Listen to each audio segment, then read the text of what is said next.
В нашей большой стране началась всероссийская перепись населения.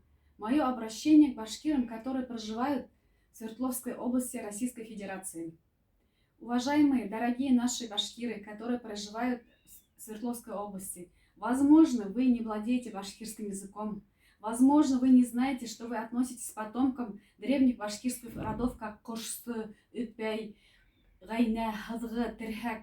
Но вы, башкиры, всероссийская перепись населения насчитывает наше население, как мы владеем нашим языком. Даже если вы не владеете башкирским языком, подпишитесь, пожалуйста, что у вас родной язык башкирский, что благодаря вам, пусть ваши потомки, наше нынешнее поколение будет изучать башкирский язык уже в регионе Российской Федерации.